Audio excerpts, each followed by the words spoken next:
जल्लोष 9 वर्षाचा, मराठी अस्मितेचा, हिंदू संस्कृतीचा, सण उत्साहाचा, मराठी मनाचा. जनजागर मराठी परिवारातर्फे सर्वांना गुढीपाडव्याच्या आणि नवीन वर्षाच्या हार्दिक शुभेच्छा.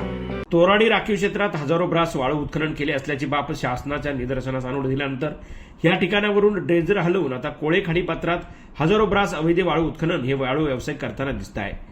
बानकोट परिसरात केनल स्वच्छ करण्याचा परवाना असताना मिळेल त्या गटामध्ये हजारो ब्रास ड्रेजरद्वारे वाळू उत्खनन करून शासनाच्या नियमांचे सर्रास उल्लंघन करताना दिसत आहे. या खाडीपात्रात होत असलेल्या ड्रेजरद्वारे वाळू उत्खननावर नक्की निर्बंध कुणाचे याबाबत मात्र आता जनतेमध्ये संभ्रम निर्माण झाला आहे.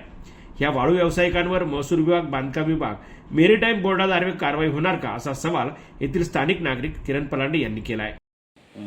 नमस्कार, मी किरण पलांडे, कोळे ग्रामस्थ.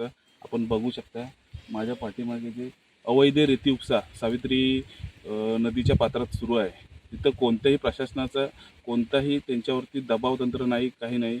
असं वाटतं की ते प्रशासनाच्या वरदास्तानी चाललेले आहेत. अवैधरित्या रात्र दिवसभर वाळू उपसा हजारोच्या संख्येने वाळू उपसा करत आहेत.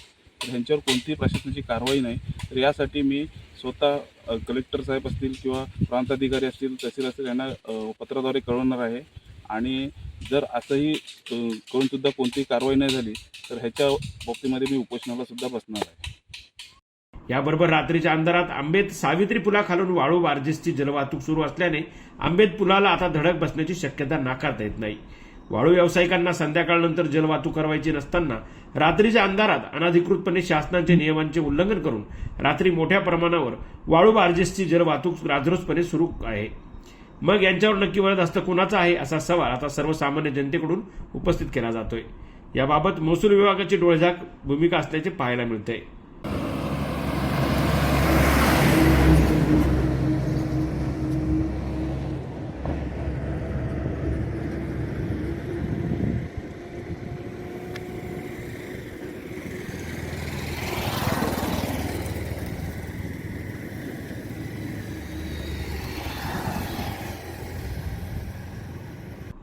जनजागर मराठीसाठी अक्रम झटार, मसाळा, रायगड.